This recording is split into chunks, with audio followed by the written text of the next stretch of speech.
नमस्कार विद्यार्थी मित्रों, श्री रसायन देवो नमः।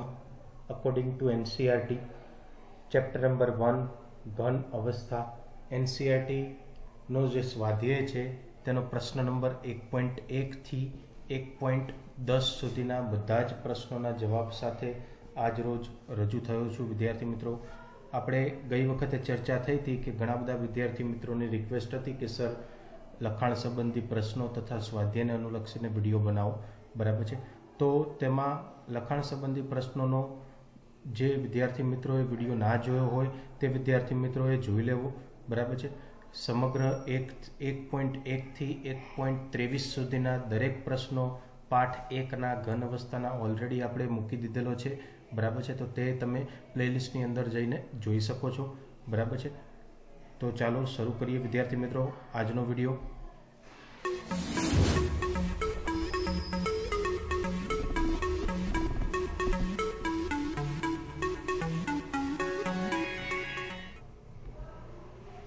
પ્રશ્ન નંબર 1.1 अस्फटिकमय पर्यायनी व्याख्या आपो तथा तेनी साथे साथे बीजो पण प्रश्न आपने पूछेलो छे के केटलाक अस्फटिकमय घन पदार्थोना उदाहरण आपणे आपवाना छे, बराबर छे। तो जोईए आपणे विद्यार्थी मित्रों, तो सौप्रथम पर्यायनी व्याख्या आपणे जोईए के जे पदार्थनी रचनामां रहेला घटक कणो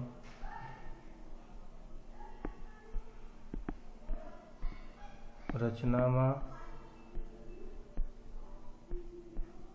रहेला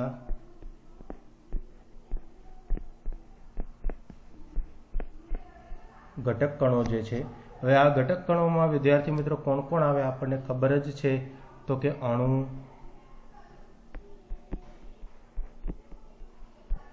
परमाणु के आयन होई सके छे, बराबर। अणु, परमाणु अथवा तो आयन नी गोठवणी जे होय छे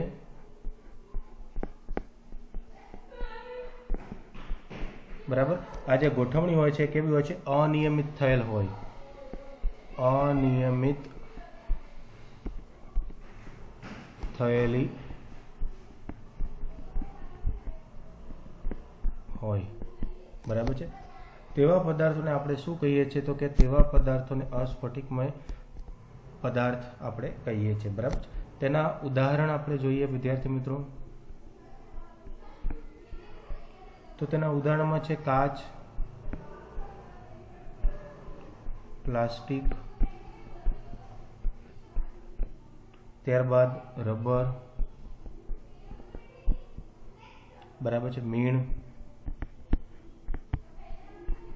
आ बधा तेना उदाहरणों छे, बराबर छे। त्यारबाद बीजो प्रश्न जोईए काच 1.2 प्रश्न काच क्वार्ट्स जेवा घन पदार्थनी केवी रीते अलग पड़े छे अने कई परिस्थिति में क्वार्ट्स ने काच में परिवर्तित करी शकाय, बराबर छे। तो जोईए जवाब विद्यार्थी मित्रों, तो के काच जे छे ए शेनो उदाहरण छे?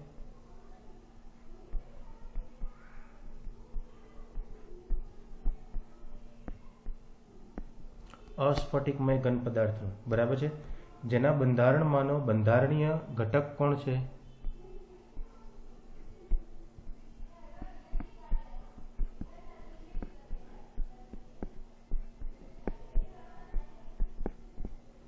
तो के बंधारणीय घटकोनी अंदर SiO4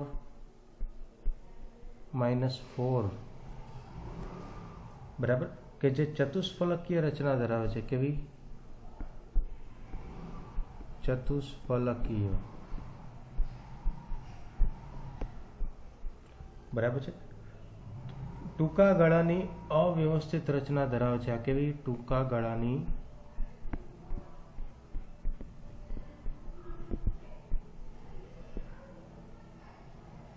अव्यवस्थित रचना धरावे छे, बराबर है। ત્યારબાદ આપણે આગળ વાત કરીએ તો કે જ્યારે ક્વાર્ટ્સમાં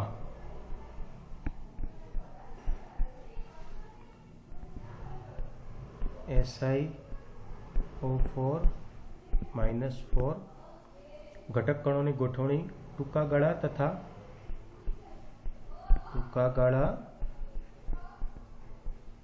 તથા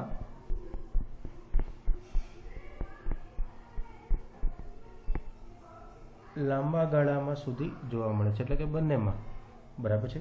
ક્વાર્ટ્સની અંદર ક્વાર્ટ્સને પીગાળ્યા પછી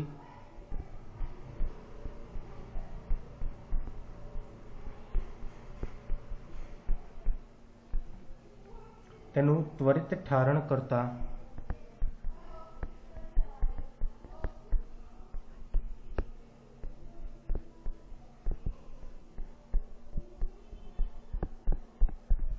તે કાચ જે છે, બરાબર છે, તેની અંદર પરિવર્તિત થતું હોય છે, બરાબર છે. ખૂબ જ સરળ જવાબ છે વિદ્યાર્થી મિત્રો, ધ્યાનથી સમજજો. તો કે સૌપ્રથમ આપણે વાત કરીએ તો કાચ એ અસ્ફટિકમય ઘન પદાર્થનું ઉદાહરણ છે, બરાબર છે, કે જેની અંદર બંધારણીય ઘટકો તરીકે SiO4 -4 કે જે ચતુષ્ફલકીય બંધારણ ધરાવે છે, ટૂંકા ગાળાની અવ્યવસ્થિત રચના ધરાવે છે.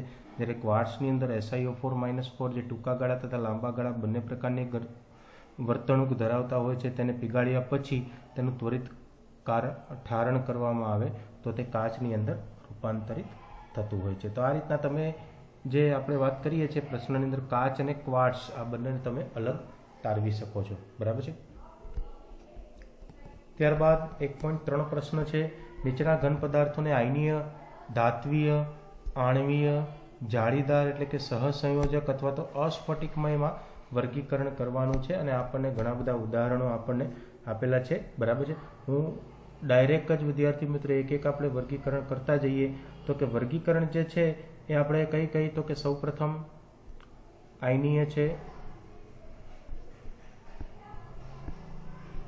ત્યારબાદ બીજું વર્ગીકરણ જે છે તે ધાત્વીય છે, પછી છે આણવીય, બરાબર છે, અને ત્યારબાદ છે જાળીદાર, અને અંતે આપણને મળે છે અસ્ફટિકમય.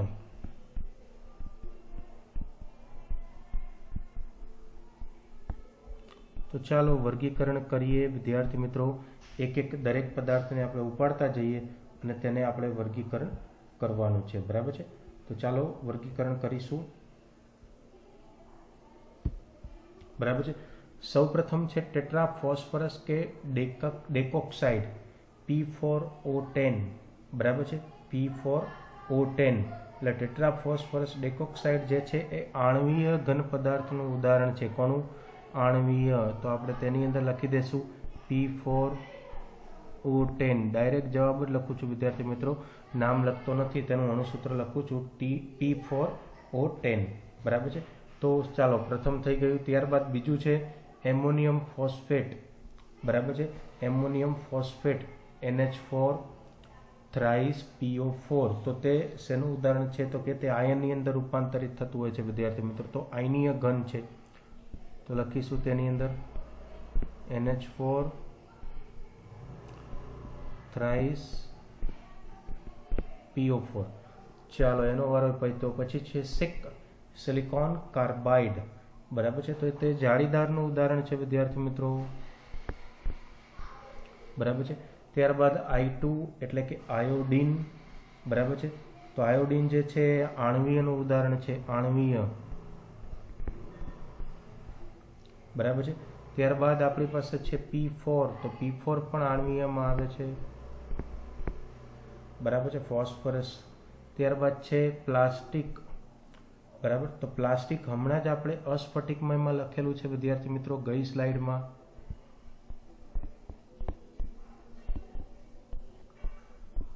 બરાબર. ત્યારબાદ વારો છે ગ્રેફાઇટનો, બરાબર, તો ગ્રેફાઇટ જે છે જાળીદારનું ઉદાહરણ છે,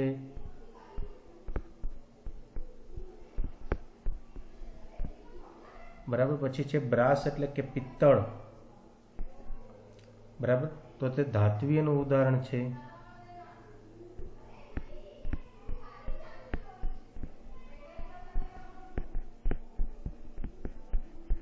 બરાબર. ત્યારબાદ આપણી પાસે છે રૂબિડિયમ, તો તો રૂબિડિયમ પણ ધાત્વિયમાં આવશે. પછી છે LiBr, લિથિયમ બ્રોમાઇડ તો કે આયનીય, બરાબર ને. પછી અંતમાં છે કોણ તો કે સિલિકોન, તો સિલિકોન આવશે જાળીદારની અંદર. જાળીદારને વિદ્યાર્થી મિત્રો આપણે સહસંયોજક પણ કહીએ છીએ, બરાબર. તો આ પણ યાદ રાખવું, ઘણી વખત જાળીદારના બદલે સહસંયોજક આપે, બરાબર. સ્ક્રીનશોટ લઈ શકો છો વિદ્યાર્થી મિત્રો, બરાબર છે. વર્ગીકરણ ખૂબ જ IMP છે. ત્યારબાદ 1.4 સવર્ગાંક પર્યાયનો અર્થ શું છે? પરમાણુઓનો સવર્ગાંક કેટલો છે? તેની અંદર સમઘનીય સમૃદ્ધ સંકુલિત રચનામાં તથા અંતઃકેન્દ્રિત સમઘનીય રચનામાં, આ બંનેની અંદર આપણે વસ્તુની સમજૂતી આપવાની છે વિદ્યાર્થી મિત્રો, બરાબર છે. તો જોઈએ આપણે સૌપ્રથમ સવર્ગાંક એટલે શું તેની ચર્ચા કરીએ આપણે, બરાબર છે. તો કે ક્લોઝ પેકિંગ રચનામાં, ક્લોઝ પેકિંગ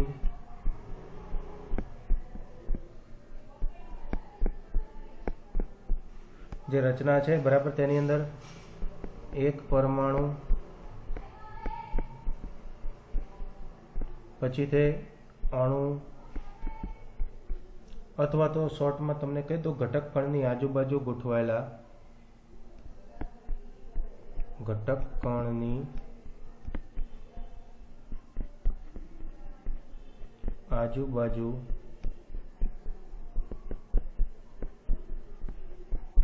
ગોઠવાયેલા આયનોની સંખ્યાને આપણે શું કહીએ છીએ?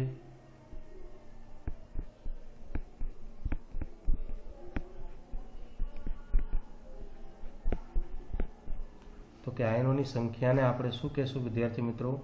તો કે આયનોની સંખ્યાને જ આપણે શું કહેવાય છે? સવર્ગાંક. શું કહેવાય?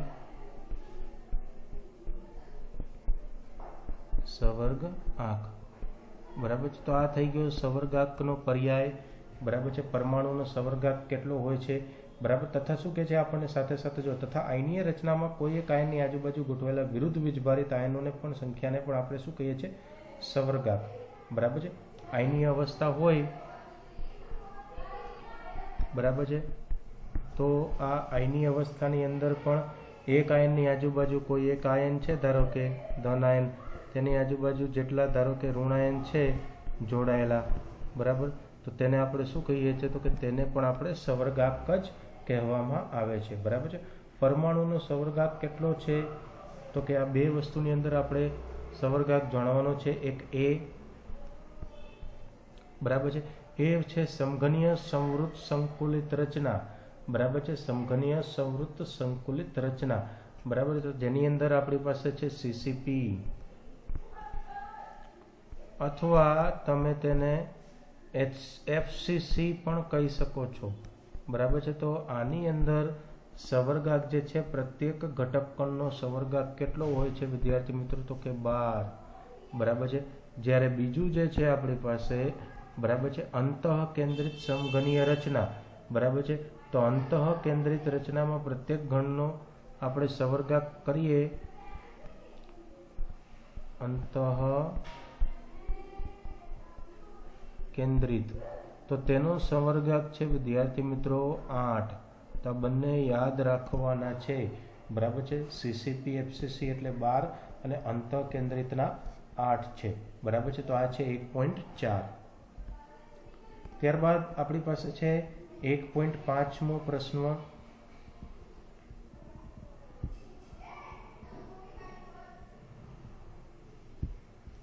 તો જો તમે અજ્ઞાત ધાતુની ઘનતા અને એકમ કોષના પરિમાણ જાણતા હોય તો તેનું પરમાણુય દળ કઈ રીતે નક્કી કરી શકાય છે, બરાબર છે, તે આપણે સમજૂતી આપવાની છે.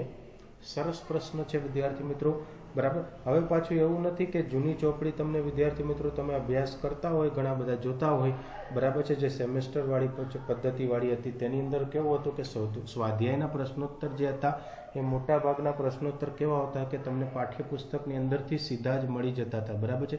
પણ વિદ્યાર્થી મિત્રો આ જે અત્યારે જે આ નવો સિલેબસ છે એનસીઆરટી પ્રમાણે, બરાબર છે, એ સ્વાધ્યાયના પ્રશ્નો તમને સીધા નહીં મળે વિદ્યાર્થી મિત્રો, બરાબર. તમારે તેની અંદર થોડી મશક્કત કરવી પડે છે, બરાબર, તથા જોવા પડે એક વખત, ત્યારબાદ તમને આવડતા થશે, બરાબર.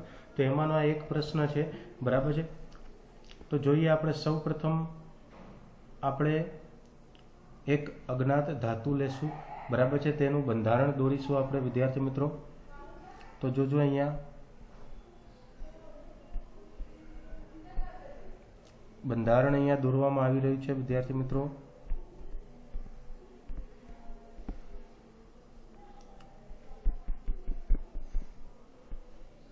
આ છે તેનું બંધારણ, બરાબર છે. પછી જે બાજુ છે એને હું કહી દઉં છું, ધારો કે એ પિકોમીટરમાં આપણે, બરાબર છે. તો ચાલો હવે શરૂ કરીએ છીએ આગળ.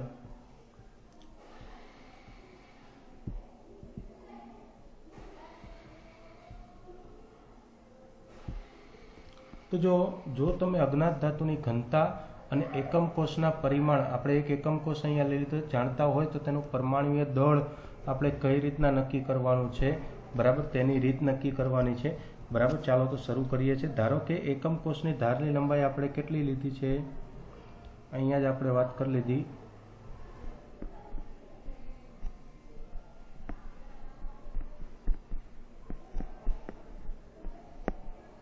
એ પિકોમીટર છે. કેટલી? એ જેટલી, બરાબર. એકમ કોષ દીઠ રહેલા ઘટક કણોની સંખ્યા બરાબર, એટલે કે ઝેડ છે ઘટક કણોની સંખ્યા, બરાબર, તથા તત્વનો પરમાણુ ભાર જે છે એને આપણે એમ, આણ્વીય દળ, બરાબર છે, તેને પરમાણુ ભાર આપણે કહીએ છીએ. તો એકમ કોષનું કદ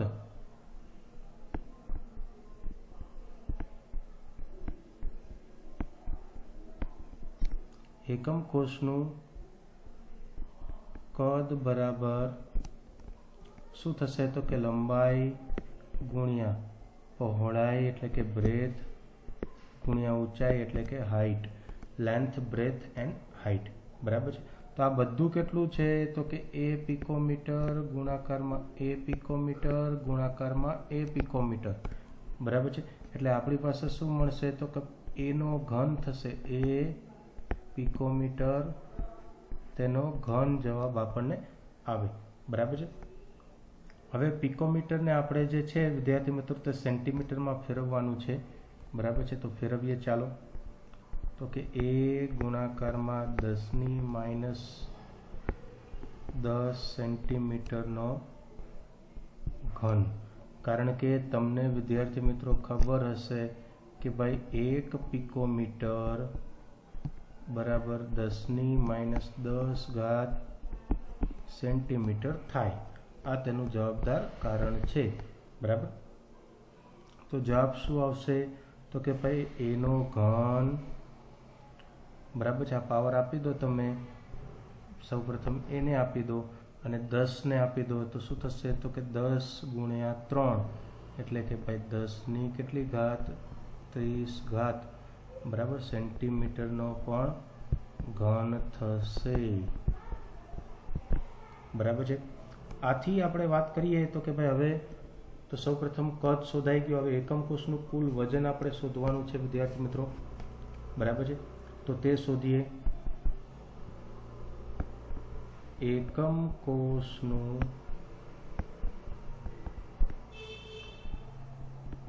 કુલ વજન બરાબર ઘટક કણોની સંખ્યા એટલે કે ઝેડ, જે ઉપર આપણે દર્શાવેલું છે ઘટક કણોની સંખ્યા, બરાબર છે, તથા ગુણાકારમાં એક પરમાણુનું વજન, એક પરમાણુનું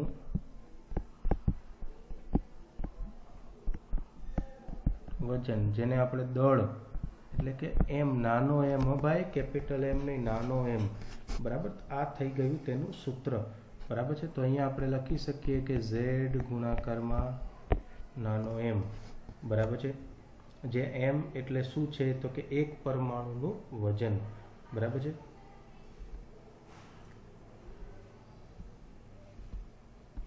ત્યારબાદ આપણે પરમાણુ ભાર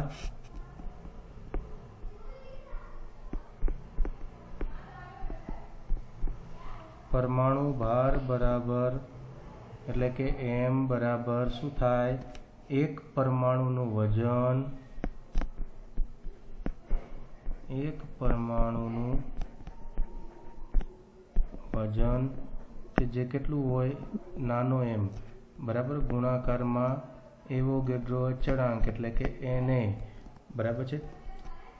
તો આપણી પાસે સૂત્ર શું થશે વિદ્યાર્થી મિત્રો, તો કે m બરાબર કેપિટલ M બરાબર નાનો m એના ગુણાકારમાં Na બરાબર, આવું સૂત્ર આપણને મળે। આ સૂત્રમાં આપણે એક પરમાણુના વજનને સૂત્રનો કર્તા બનાવીએ એટલે કેપિટલ M ના છેદમાં Na આપણને મળે બરાબર છે, જેને આપણે લખીને સાઈડમાં નંબર આપીને મૂકવું હોય તો મૂકી દેવાય। હવે આપણે શું કહેવાનું છે, તો કે એકમ કોષની ઘનતા બરાબર છે, એકમ કોષની ઘનતા બરાબર શું થાય, તો કે એકમ કોષનું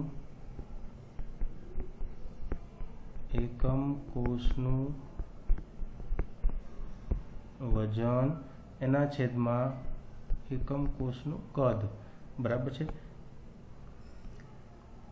હવે એકમ કોષનું વજન જે છે વિદ્યાર્થી મિત્રો બરાબર છે, તે આપણી પાસે છે તો કે કેપિટલ Z ના ગુણાકારમાં m બરાબર છે, કેપિટલ Z ના ગુણાકારમાં m।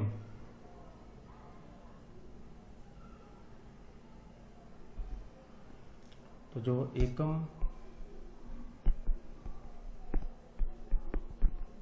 કોષનું વજન બરાબર કેપિટલ Z ગુણાકારમાં m બરાબર છે। હવે જે m ની કિંમત વિદ્યાર્થી મિત્રો હમણાં આપણે આગળ જ લીધી છે, કેટલી છે, કેપિટલ M ના છેદમાં Na બરાબર છે। તો તેની કિંમત અહીંયા મૂકી દઈએ આપણે આ સમીકરણની અંદર, અહીંયા આ m ની જગ્યાએ, તો Z ગુણાકારમાં m ના બદલે શું મૂકશું, તો કે કેપિટલ M ના છેદમાં Na એવો ગેંડો આંક બરાબર છે। તો આ થઈ ગયું છે ભાઈ એકમ કોષનું વજન બરાબર। તો ઘનતા D બરાબર સૂત્રમાં મૂકી દો ભાઈ બધું બરાબર, કેપિટલ Z ગુણાકારમાં m, આ Na ને નીચે લઈ જશું આપણે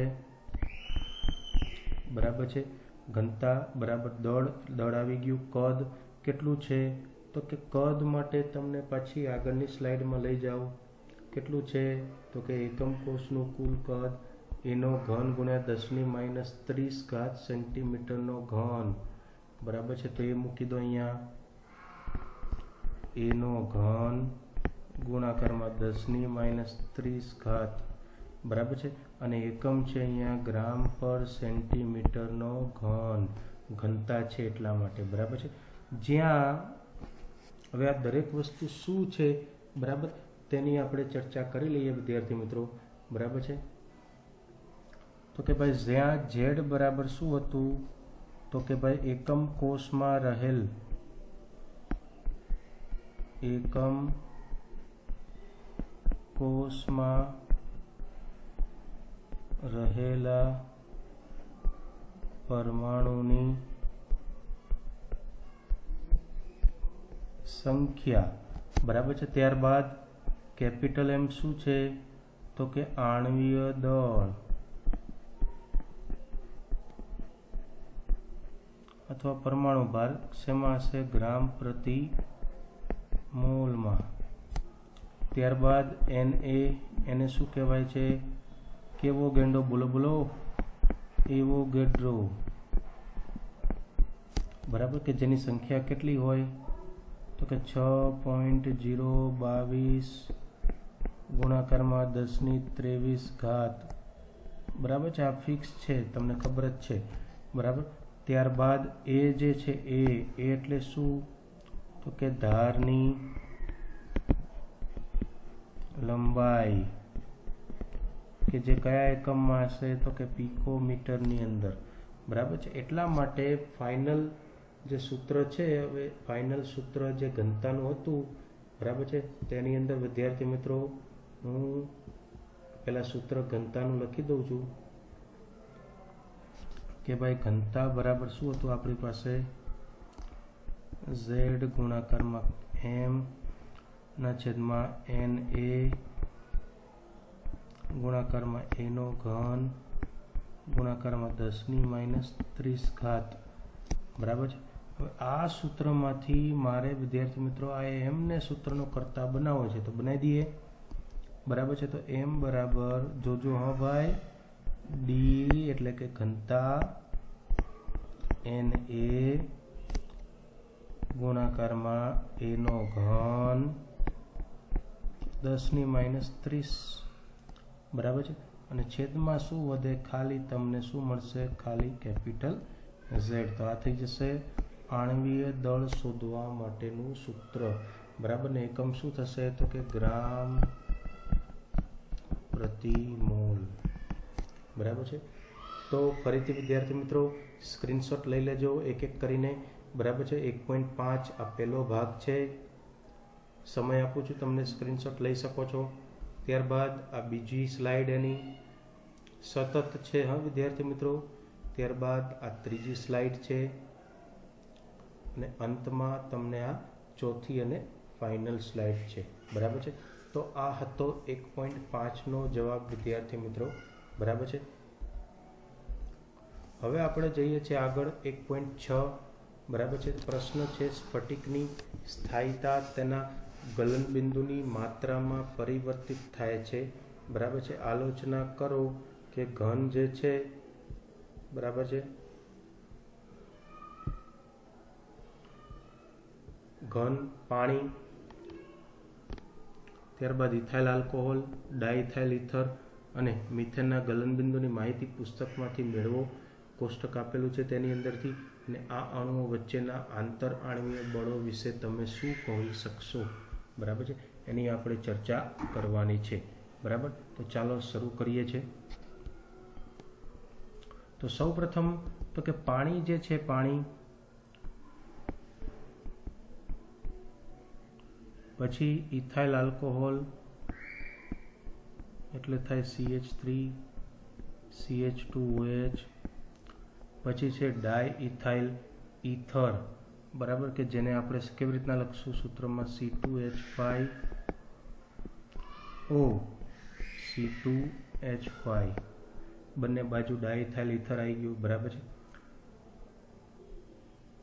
અને મિથેનના CH4 ના ઘન સ્વરૂપના ગલનબિંદુ તથા આ અણુઓ વચ્ચેના આંતરાણ્વીય આકર્ષણ બળનું મંતવ્ય આપણે એક એક કરીને જોઈએ બરાબર છે, દરેકના ગલનબિંદુ બરાબર। તો પાણી જે છે પાણી બરાબર, તો પાણીનું ગલનબિંદુ તમને કહું તો કેટલું છે તો કે ભાઈ 273 કેલ્વિન બરાબર છે। ત્યારબાદ ઇથાઇલ આલ્કોહોલ જે છે બરાબર તેનું છે 155.7 બરાબર છે। ત્યારબાદ ડાઇઇથાઇલ ઇથર જે છે બરાબર છે તેનું ગલનબિંદુ છે 156.8 બરાબર। અને અંતમાં મિથેન જે છે તેનું ગલનબિંદુ છે 90.5 કેલ્વિન બરાબર છે। આ બધા કેલ્વિનમાં છે વિદ્યાર્થી મિત્રો બરાબર। હવે ઊંચા ગલનબિંદુ ધરાવતા શું કે છે ઊંચા ગલનબિંદુ ધરાવતા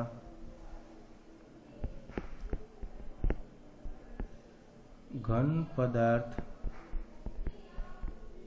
ના ઘટક કણો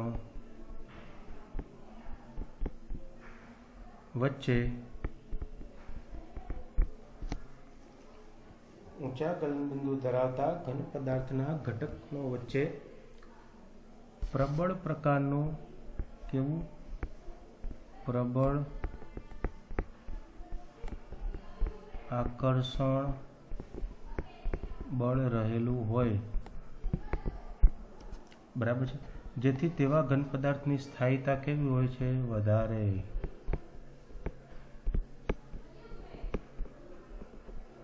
ગલનબિંદુ વધારે તેવાની સ્થાયીતા કેવી હોય? વધારે, બરાબર છે. પાણી અને ઇથાઇલ આલ્કોહોલ વચ્ચે હાઇડ્રોજન બંધ રહેલા હોય છે, બરાબર છે. કોણ કોણ? તો કે પાણી અને ઇથાઇલ આલ્કોહોલ એટલે કે CH3 CH2OH, બરાબર છે. વચ્ચે શું હોય છે? તો કે હાઇડ્રોજન બંધ હોય છે, H બંધ, બરાબર છે. જેમાં પાણીનું ગલનબિંદુ જે છે તે ઇથાઇલ આલ્કોહોલ કરતાં કેવું છે? વધુ, બરાબર છે. પછી પાણી જે છે ઊંચું ગલનબિંદુ દર્શાવે છે, તેમાં H બંધની પ્રબળતા ઇથાઇલ આલ્કોહોલ કરતાં કેવી હોય છે? વધારે, બરાબર છે. પાણીની અંદર જે પાણી છે, બરાબર છે, એની અંદર જે H બંધ બનતા હોય છે, બરાબર, અને ઇથાઇલ આલ્કોહોલની અંદર જે H બંધ બનતા હોય છે, બરાબર. તો આ H બંધનું પણ તમને પ્રબળતા આપી દઉં તો કે H2O માં કેવી હોય? વધારે, અને ઇથાઇલ આલ્કોહોલમાં કેવી હોય છે? ઓછી, બરાબર છે.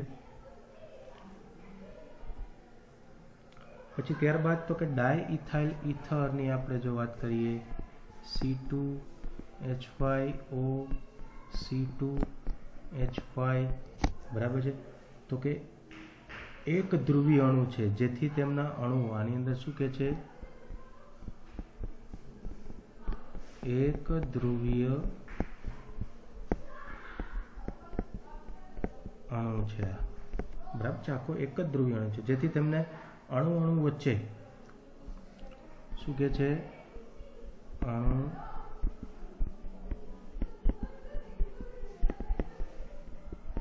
અણુની વચ્ચે કેવું આકર્ષણ? તો કે દ્વિધ્રુવીય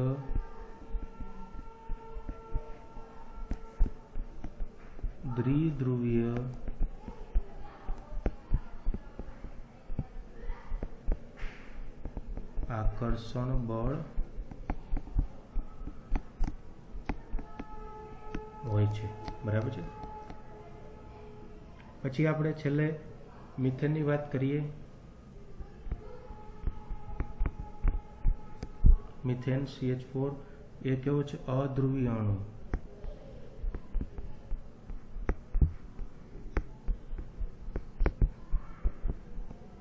બરાબર છે. તેના કારણે તેમના અણુઓ વચ્ચે માત્ર કેવું હોય છે? યાદ છે ને? વાન્ડર વાલ્સ. કેવું? વાન્ડર વાલ્સ બળ હોય છે, જેને આપણે બીજું એના અલગ અલગ નામ છે. વાન્ડર વાલ્સના બદલે તેને આપણે લંડન બળો અથવા તો તેને આપણે વિસર્જન બળો પણ કહેવામાં આવે છે, બરાબર છે. તો આ છે વિદ્યાર્થી મિત્રો 1.6 ની ચર્ચા, બરાબર છે. હવે આપણે આગળ જઈએ છીએ 1.7 ની અંદર. તો પ્રશ્ન છે,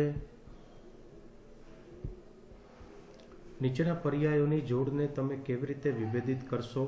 બરાબર છે. પ્રશ્નાર્થ છે ષટકોણીય સંવૃત સંકુલન અને સમઘનીય સંવૃત સંકુલન, બરાબર છે. ત્યારબાદ છે આપણી પાસે સ્ફટિક લેટીસ અને એકમ કોષ, પછી ચતુષ્ફલકીય છિદ્ર અને અષ્ટફલકીય છિદ્ર, બરાબર. તો ચાલો એક એક કરીને જોઈએ વિદ્યાર્થી મિત્રો, બરાબર છે. થોડોક લાંબો પ્રશ્નનો જવાબ છે વિદ્યાર્થી મિત્રો, બરાબર છે. તો જોઈએ, ચાલો સૌપ્રથમ આપણે આની ચર્ચા કરીશું, ષટકોણીય સંવૃત સંકુલન અને સમઘનીય સંવૃત સંકુલન, બરાબર છે. 1 નંબર. તો 1 નંબરની અંદર પહેલા હું તમને કહું છું HCP વિશેની માહિતી.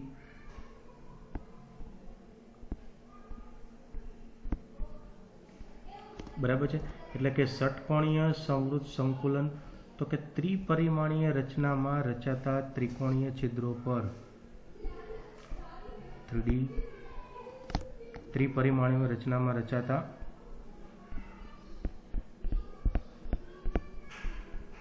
ત્રિકોણીય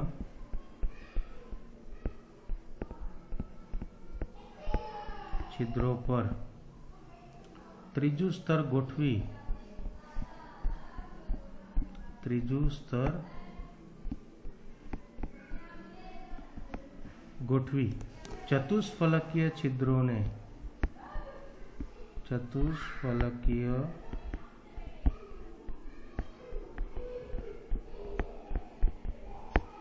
છિદ્રોને ઢાંકતી રચના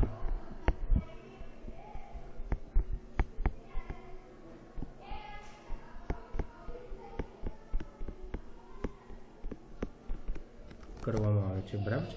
ત્યારબાદ જે ત્રીજું સ્તર એ પ્રથમ સ્તરને સમાન ગોઠવણ ધરાવે છે ભાઈ, બરાબર છે। એક સમાન ગોઠવણી થશે એટલા માટે તેનું થશે બંધારણ એ બી પ્રકારનું। એ બી એ ત્રીજું સ્તર એક સમાન આવી જાય છે, બરાબર। આવી રચના તે ધરાવે છે, બરાબર। એકમ કોષમાં 6 ઘટક કણો હોય છે, 6 ઘટક કણો,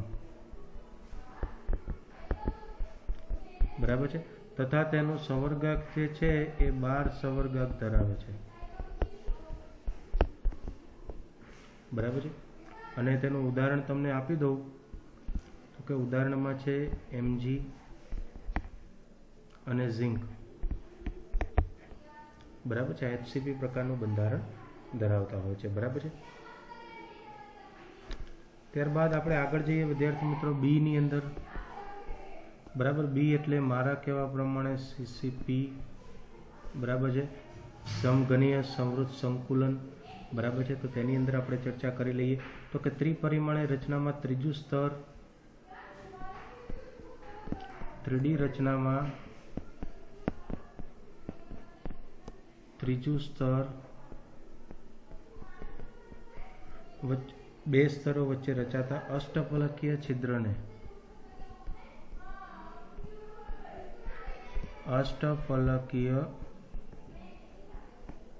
છિદ્રને ઢાંકતી રચના કરવામાં આવે છે, બરાબર છે।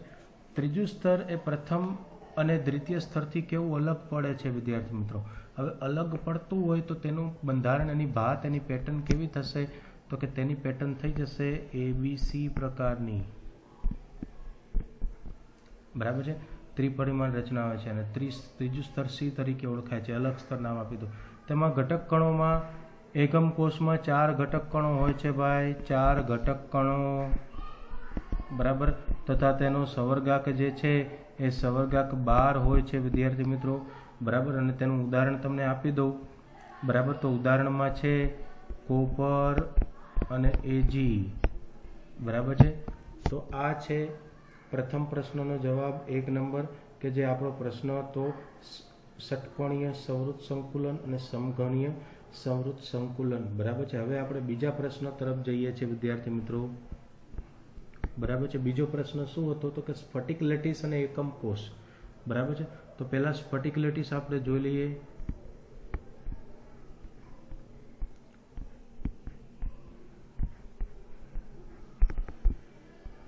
બરાબર છે। તો સ્ફટિક લેટીસ શું છે તો કે સ્ફટિકમાં રહેલ ઘટક કણો, સ્ફટિકમાં રહેલા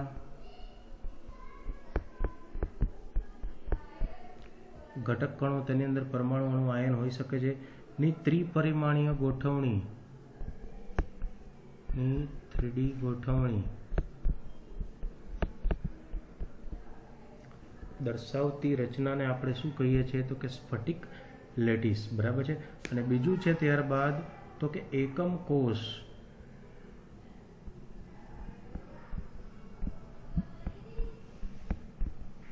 બરાબર છે। શું છે એકમ કોષ તો કે એકમ કોષ સ્ફટિક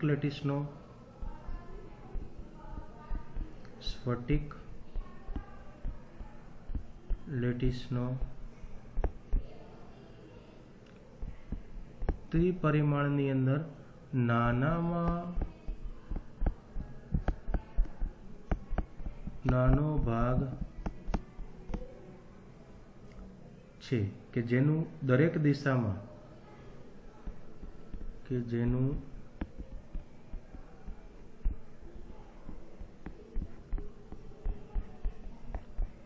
દિશામાં વારંવાર પુનરાવર્તન ગોઠવણીથી સંપૂર્ણ સ્ફટિકની રચના થતી હોય છે, તેને આપણે શું કહીએ છીએ? એકમ કોષ. બરાબર છે. તો આ થઈ ગયો આપણો બીજો પ્રશ્નનો જવાબ વિદ્યાર્થી મિત્રો, સ્ફટિક લેટિસ અને એકમ કોષ. બેઠી વ્યાખ્યા જ છે વિદ્યાર્થી મિત્રો. બરાબર છે. આ ત્યારબાદ ત્રીજો પ્રશ્ન છે, આની અંદર જ ચતુષ્ફલકીય છિદ્રોને અને અષ્ટફલકીય છિદ્રોને. બરાબર. તો આપણે સૌપ્રથમ ચતુષ્ફલકીય છિદ્રની વાત કરીશું.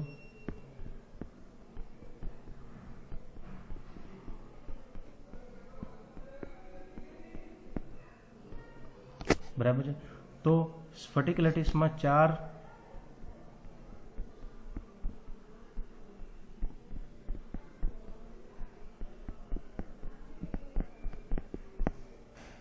પરમાણુઓ દ્વારા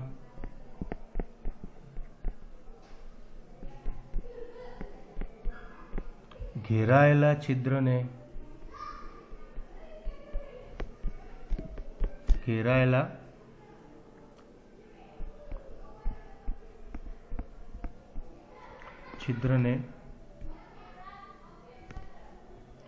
આપણે ચતુષ્ફલકીય છિદ્ર કહીએ છીએ. બરાબર છે. ત્યારબાદ એકમ કોષમાં રહેલ પરમાણુની સંખ્યા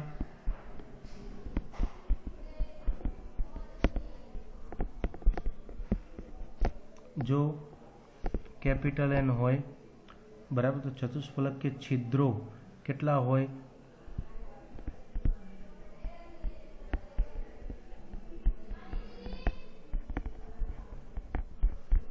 2n ડબલ થઈ જાય. બમણા યાદ રાખવાનું, કેવા? બમણા. બરાબર છે. પછી આપણે વાત કરીએ અષ્ટફલકીય છિદ્ર.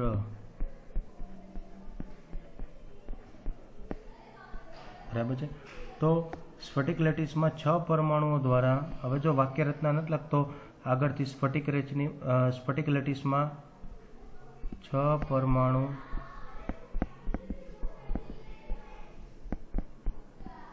દ્વારા ઘેરાયેલા છિદ્રને અષ્ટફલકીય છિદ્ર કહેવામાં આવે છે. બરાબર છે. પછી જો સ્ફટિક લેટિસમાં એકમ કોષમાં રહેલા પરમાણુઓની સંખ્યા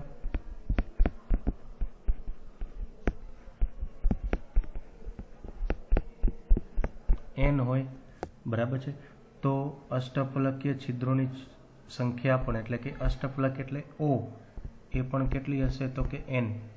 લખી નાખું છું. ઓને પાછો ઘણા 0 સમજશે પાછા, એટલે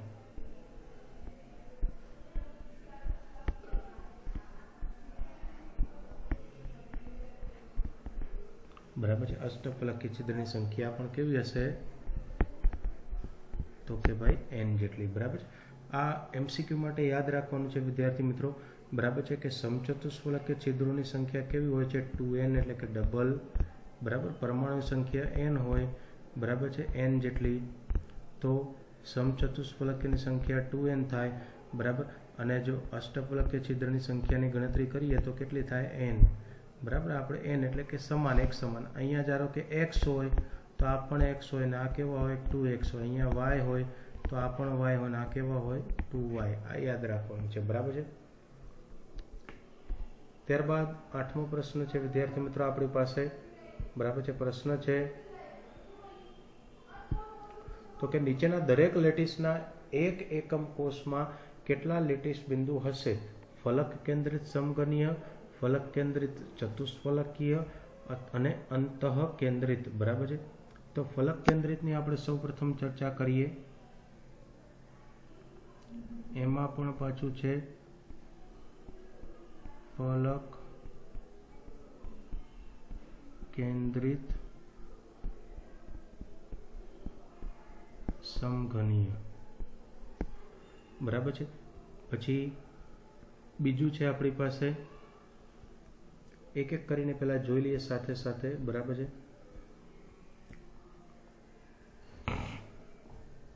તો સમઘનના ભાઈ ફલક કેન્દ્રિતમાં અંદર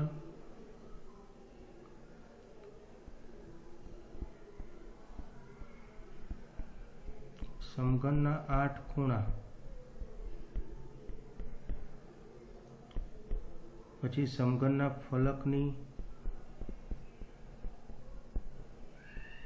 6 બાજુ, એટલે 8 અને 6 કેટલા થાય? 14,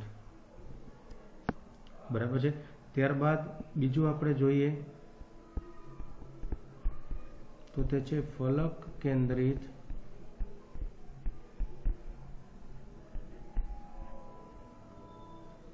ચતુષ્ફલકીય,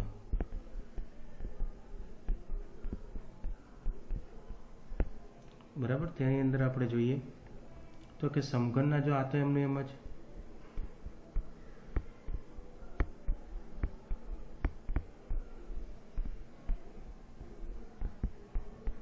8 ખૂણા વત્તા ફલકની 6 બાજુ એટલે 14 થઈ ગયા, બરાબર છે। પછી અહીંયા એક નોંધ છે, બરાબર। ફલક કેન્દ્રિત ચતુષ્ફલકીય 14 બ્રેવિસ પ્રકારનો એક બ્રેવિસ છે, તેને ચતુષ્ફલકીય તરીકે પણ ઓળખવામાં આવે છે, જેની એફસીસી રચનામાં પણ 14 લેટાઇસ બિંદુઓ હોય છે, બરાબર છે। આ યાદ રાખવાનું છે। અને ત્રીજું છે આપણી પાસે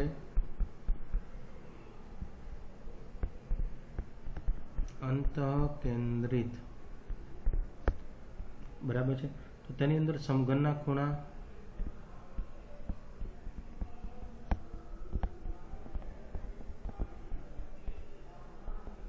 8 વત્તા કેન્દ્ર પર, સમઘનના કેન્દ્ર પર અંત કેન્દ્રિત છે ને, અંતઃ એટલે એને કહેવાય BCC, બોડી સેન્ટર ક્યુબિક, કેન્દ્ર પર પણ 1 હોય એટલે 8 અને 1 કેટલા થાય? તો કે 9, અહીંયા 14, અહીંયા પણ 14, બરાબર છે। તો આ છે પ્રશ્ન નંબર 1.8। ત્યારબાદ 1.9 છે વિદ્યાર્થી મિત્રો આપણી પાસે,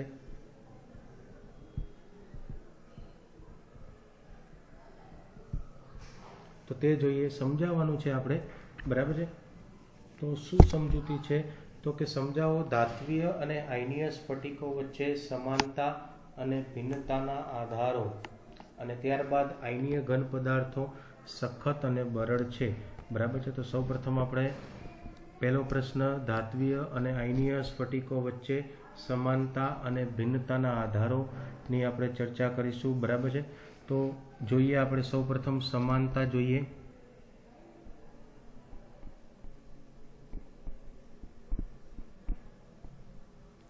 પહેલા પ્રશ્નમાં જોઈએ છે, બરાબર, ધાત્વીય અને આયનીય સ્ફટિકોની સમાનતા વિશેની ચર્ચા કરવા જઈ રહ્યા છે આપણે, બરાબર। તો કે બંને પ્રકારના ઘનમાં કેવું બળ, આકર્ષી બળ હોય છે? વીજ કુલંબિક આકર્ષણ બળ, કેવું? વીજ કુલંબિક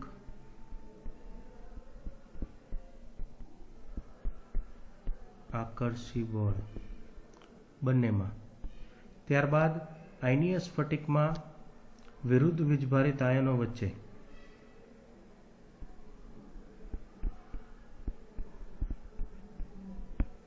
આયનીયમાં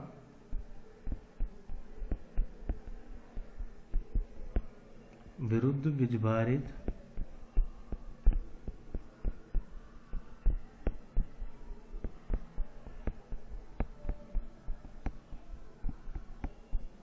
આયનો વચ્ચે, અને ધાત્વિક ઘનની આપણે વાત કરીએ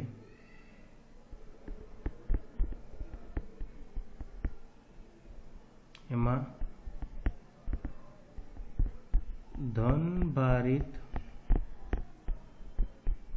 કર્નલ, 11મું ધોરણ કર્નલ આવી ગયું છે ભાઈ, અને સંયોજકતા ઇલેક્ટ્રોન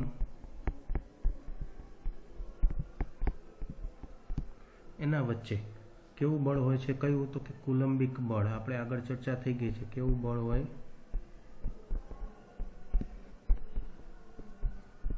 કુલંબિક બળ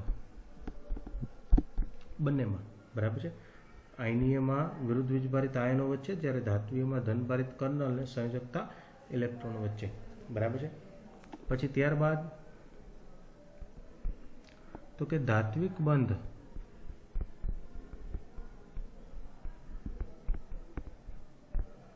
અને આયનીય બંધ આ બંને કેવા તો કે દિશાકીય નથી અથવા તો બિન દિશાકીય આપણે કહેવાય. બિન દિશાકીય. બરાબર છે. ત્યારબાદ ધાત્વિક સ્ફટિક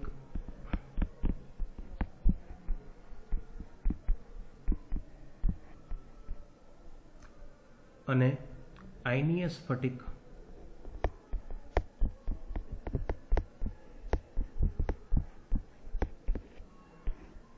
બરાબર છે. આ બંને કેવા છે? સખત.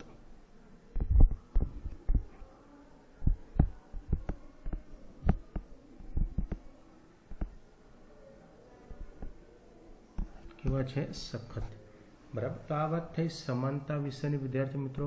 હવે આપણે આગળની સ્લાઇડમાં ભિન્નતા જોઈએ. બરાબર. તો ભિન્નતામાં આપણે બે પ્રકાર પાડી દેશું. એક ધાત્વિક ઘન અને બીજો આયનીય ઘન.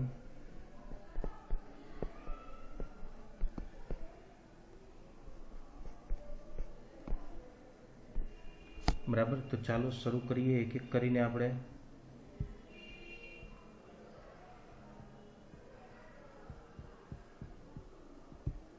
તો સૌપ્રથમ ધાત્વિક ઘનની આપણે ચર્ચા કરીશું વિદ્યાર્થી મિત્રો.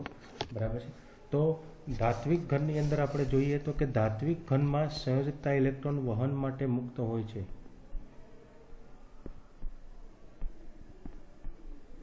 વહન માટે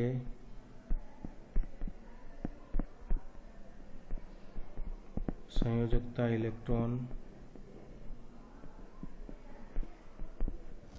મુક્ત હોય છે. જ્યારે આયનીય ઘનમાં આયનો જે છે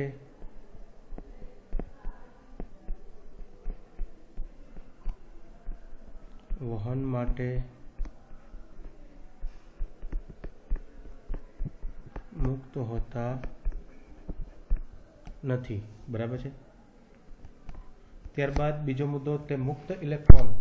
ધાત્વિક ઘનની આપણે ચર્ચા કરીએ છીએ. તે મુક્ત ઇલેક્ટ્રોન ધરાવતા હોવાથી ઘન સ્વરૂપે વિદ્યુતનું વહન કરી શકે છે. એટલે કે તેની પાસે ઇલેક્ટ્રોન મુક્ત હોય છે એટલા માટે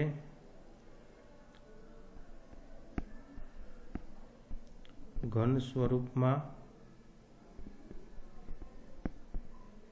તે વિદ્યુતનું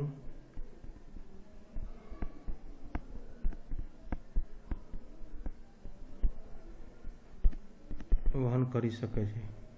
બરાબર. જ્યારે આયનો મુક્ત ન હોવાથી ઘન સ્વરૂપે તે વિદ્યુતનું વહન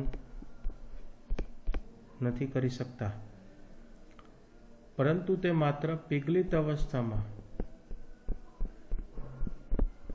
તેની અંદર મુક્ત ઇલેક્ટ્રોન મળી જાય છે. બરાબર. તેથી તેઓ વિદ્યુતનું વહન કરી શકે છે. ત્યારબાદ ધાત્વિક બંધ મજબૂત અથવા તો નિર્બળ હોઈ શકે છે.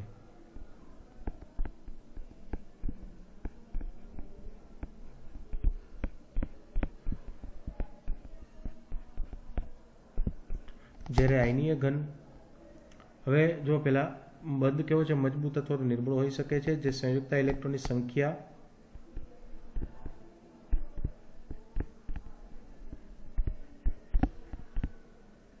ઇલેક્ટ્રોનની સંખ્યા તથા કર્નેલ ના કદ ઉપર યાદ રાખવાનું છે, આધાર રાખતા હોય છે. બરાબર છે. જ્યારે આયનીય ઘનની વાત કરીએ તો કે વીજ કુલંબિક આકર્ષણ બળને વીજ કુલંબિક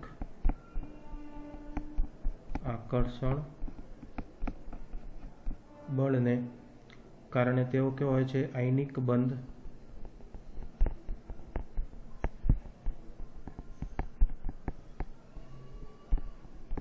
મજબૂત હોય છે, બરાબર છે. ત્યારબાદ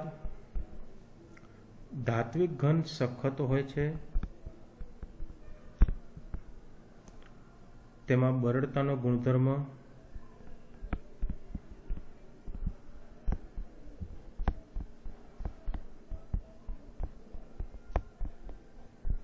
કેવો? તો કે નહિવત હોય છે, બરાબર છે. જ્યારે આયનીય ઘનમાં વિરુદ્ધ વીજભારિત આયનો વચ્ચે વીજ કુલંબિક આકર્ષણ બળ હોવાથી તે કેવા હોય છે? સખત પરંતુ બરડ હોય છે, બરાબર. તો આ વાત થઈ ગઈ ભિન્નતા અથવા તો તમે તફાવત કહો તો પણ ચાલે વિદ્યાર્થી મિત્રો, બરાબર છે. ત્યારબાદ આયનીય ઘન સખત અને બરડ હોય છે. બીજો જે પ્રશ્ન છે આપણો, બરાબર છે, જેમાં પૂછવામાં આવેલું છે આયનીય ઘન સખત અને બરડ હોય છે, તો તે જોઈએ આપણે. તો કે આયનીય ઘનમાં રહેલ વિરુદ્ધ વીજભારિત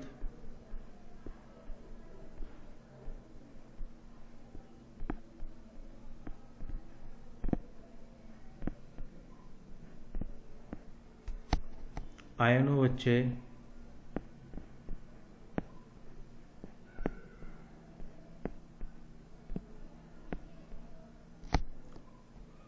શું રહેલું છે? તો કે કેવું બળ? તો કે કુલંબિક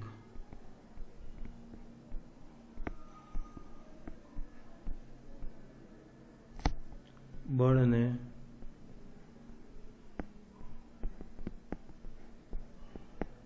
લીધે તે કેવું હોય છે? મજબૂત, બરાબર છે. પરંતુ તે કેવા હોય છે? બિન દિશાકીય,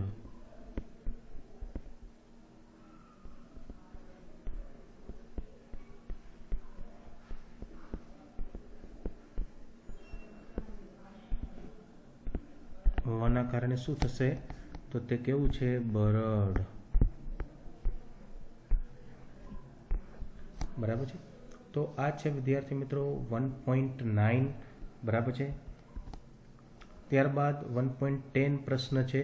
તો કે નીચેના કિસ્સામાં ધાતુ સ્ફટિકમાં સંકુલન ક્ષમતા ગણો, બરાબર છે.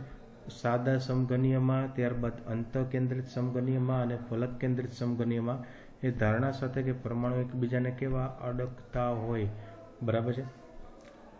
તો આ જે છે એ તમને આપણી જે પાઠ્યપુસ્તક છે એનસીઈઆરટીની, બરાબર છે, તેની અંદર પેજ નંબર 20, 21 અને 22 ઉપર, બરાબર, આ ત્રણની તમને પાઠ્યપુસ્તકની અંદર સીધી સમજૂતી આપેલી છે, તે જ આપણે લખવાની છે, બરાબર છે. વિડીયો કેવો લાગ્યો વિદ્યાર્થી મિત્રો, બરાબર છે, તે કોમેન્ટ બોક્સની અંદર જઈ અને કોમેન્ટ કરજો, બરાબર, જેથી કરીને આગળના પ્રશ્નો બનાવવાની આપણને ખબર પડે વિદ્યાર્થી મિત્રો, બરાબર છે. મજા આવી હોય તો કહેજો. તો હજી આપણે આગળ 1.11થી પાછા આપણે આગળ મળીશું, બરાબર, પ્રશ્નોના જવાબ તથા સાથે સાથે સમજૂતી સાથે. આવજો. Thank you.